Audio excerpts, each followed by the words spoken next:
ang pinakamalapit na, hinog na, at pipirmahan ko maya-maya yung information against Senator Jingo Estrada.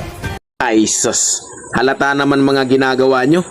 Galawan nyo palang makikita na kung ano ang mga tunay na plano. Una, si Bato, may warrant ng ICC.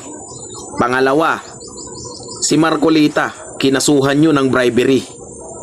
Pangatlo, ito si Jinggoy, issue ng flood control.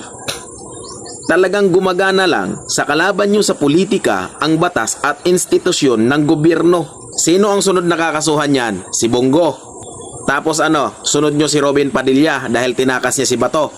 Iniisa-isa ninyo ang bawat membro ng mayorya para mabawasan ang bilang at mapalitan si Alan Peter Cayetano bilang Senate President at para masigurado ang impeachment ni VP Sara.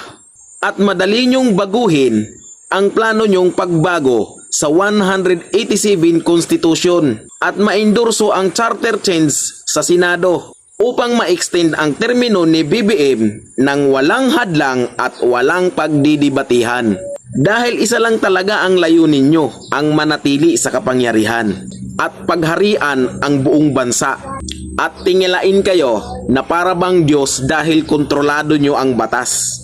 Kaya hindi ito batas para sa lahat at hindi ito konstitusyon para sa bayan. Dahil ginagamit nyo lang ang saligang batas upang magpabagsak ng kalaban.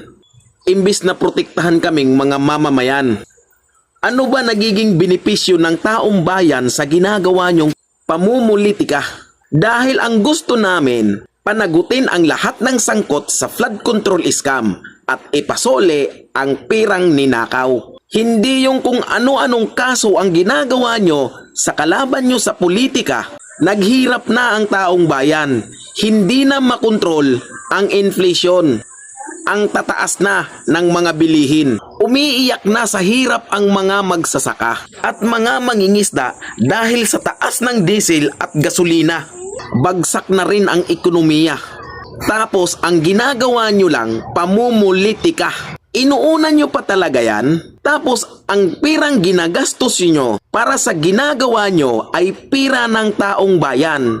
Pira ng taong bayan ang ginagastos nyo para magpabagsak ng kalaban sa politika para sa mga personal na interes ninyo. Kung naging matino lang sana kayo at naging totoo at naging tapat sa serbisyo, hindi nyo mararamdaman ang ganyang klase ng takot sa anak ng unang tao.